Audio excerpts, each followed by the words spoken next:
92%. I like Wayne County. They're doing all right, right? And this is like a record-setting turkey that's going to be saved. The turkeys being pardoned today go by the names of Gobble and Waddle. When I first saw their pictures, I thought we should send them, well, I shouldn't say this. I was going to call them Chuck and Nancy. But then I realized I wouldn't be pardoning them. I would never pardon those two people. I wouldn't pardon them. I wouldn't care what Melania told me. Darling, I think it would be a nice thing to do. I won't do it, darling. These are two of the largest turkeys ever presented to an American president, over 50 pounds each. It's the largest we've ever had. And those are big turkeys. Are they as good as a normal-sized turkey? Better or as good? Do they tend to be a little fatty, maybe? No, he said no. He knows the turkey business. Anyway, despite their size, Secretary Kennedy has formally certified that these are the first ever Maha turkeys. I don't know if I agree with that. These are Maha. In other words, they could be fat, but they're still Maha. They've been fattened on a steady diet of grass, beef, to allow the smoothies and all of the other things that they've been eating for this occasion. This was a really big occasion. But they've eaten every fattening food that you can eat. We wanted to really make them special, and they really are. They're like record-setting. I've never seen a turkey that big before. Are they violent at all? Will they attack as I walk over? Because if they were, I'll stay right up here. But as you know, we're a tough-on-crime administration. We are tough on crime. You know, our border had 0 people coming in for the last 7 months, right? 0. I mean, even I find that hard to believe to me. They had millions and millions of people pour into our border, from prisons, from mental institutions, gang members, drug dealers. They poured in to our country like we were stupid people. We're not stupid people anymore. But nobody's ever seen anything. The job that they've done on the Tom Holman, Christy Noem, the whole group, the job they've done on the border is almost like a miracle. We have, and the people that make these statistics have said 0. They've said 0 for the last 7 months. I can't, it has to be like a few people got in, but they say 0. And they're radical left Democrats to do the scoring. So I can't imagine they did that for us. The truth is, we have no people coming into our country illegally. It's an amazing statistic, and I'm very proud of it. And we have the most people working in the United States today, by far, than we ever had in the history of our country. So those are all good numbers. But instead of pardon, some of my more enthusiastic staffers were already drafting the paperwork to ship Gobble and Waddle straight to the terrorist confinement center in El Salvador. And even those birds don't want to be there. You know what I mean? It was a tough. I'd like to thank the president of that country. They do a rather efficient job. It's going to be the largest prison in history. I've never seen anything like it. And a lot of people are behaving on our streets now. You know, Washington, D.C. is considered a safe zone.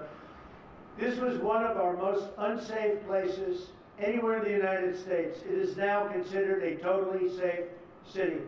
I won't tell you about murders. We're having murders, like a lot of murders, on a weekly basis. We haven't had a murder in 6 months. And it doesn't sound good even to say that. We haven't had a murder in 6 months. But when you are averaging 1 and even sometimes 2 a week, and you haven't had 1 in 6 months, you can walk with your family down the middle of any street, go to a restaurant, you won't get in.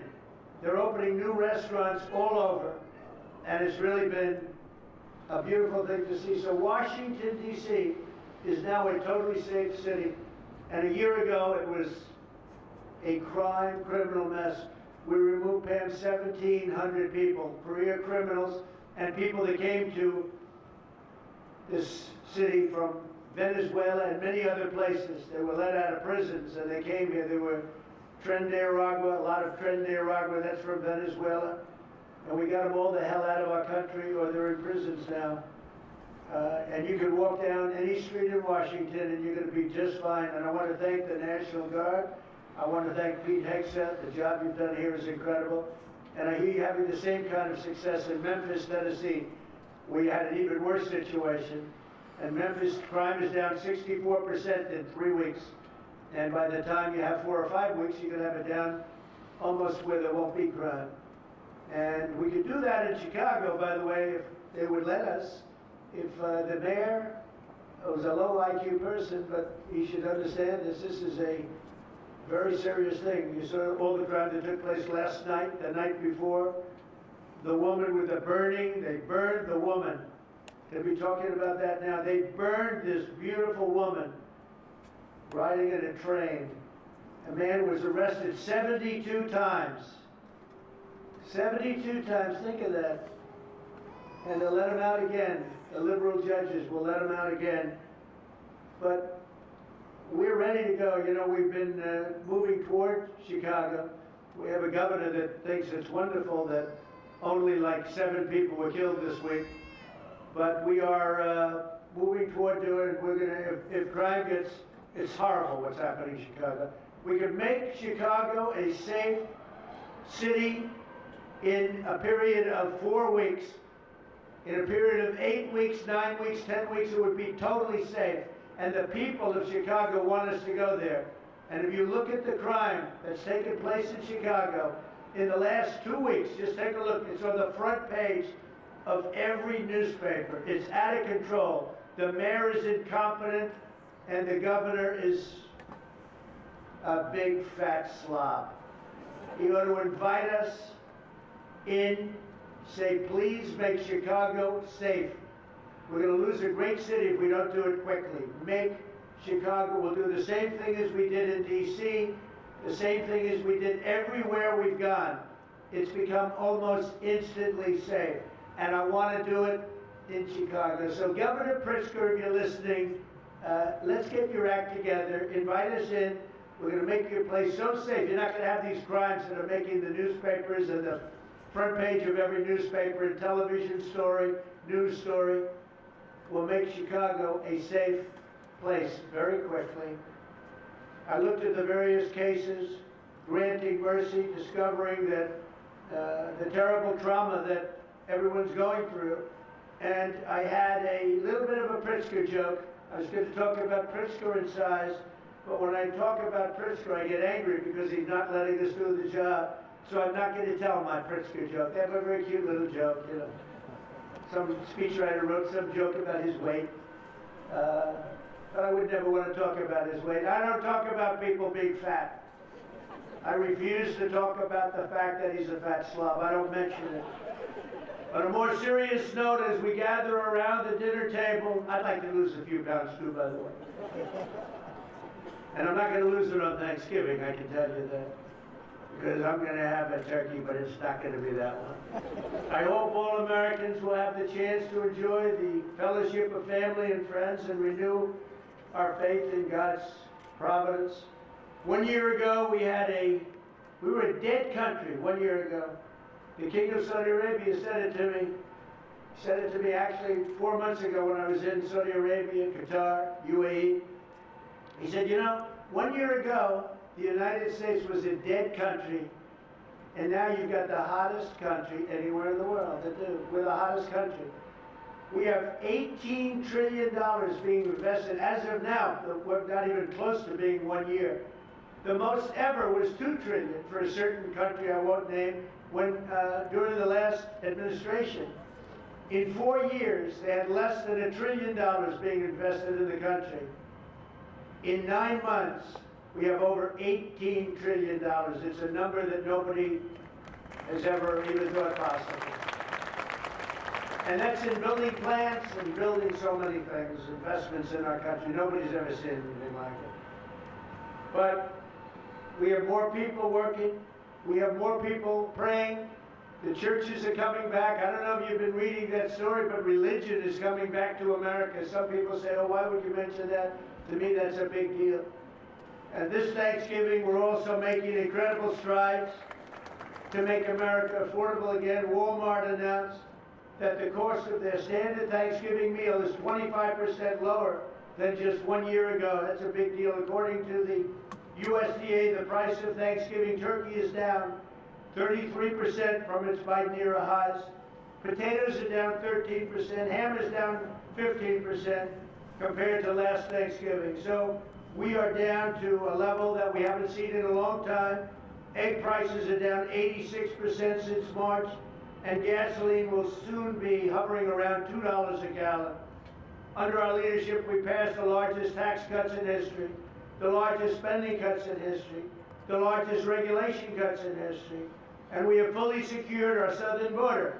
I've also ended 8 wars in 9 months, and we're working on that final war. It's not easy, but I don't know. I think we're going to get there. 25,000 soldiers, Ukraine, Russia. In the last month, 25,000 soldiers have died. So I think we're getting very close to a deal. We'll find out. I thought that one would have been gone quicker. We did 8. I thought that would have been an easier one, but I think we're making progress. In less than 1 year, we've accomplished more than most other administrations have accomplished in 8 years.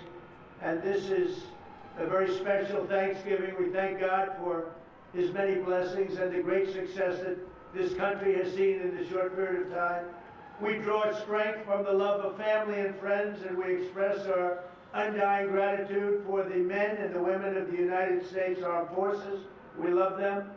We pray that peace and prosperity will continue to bless our land, and together we'll really just keep this great drive going to make America great again. MAGA, I think it's the greatest expression in the history of politics.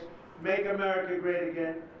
So once again, Melania, thank you for doing such a great job and being such a great First Lady. And now let's go and give Gobble, Waddle. Waddle, by the way, is missing in action, but that's okay. We'll pretend Waddle's here. The gift that they've been waiting for. And I'll move over and I will just say very nicely, Gobble, your pardon. Come on, let's say it in front of Gobble. Thank you very much, everybody.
Thank you very much, everybody.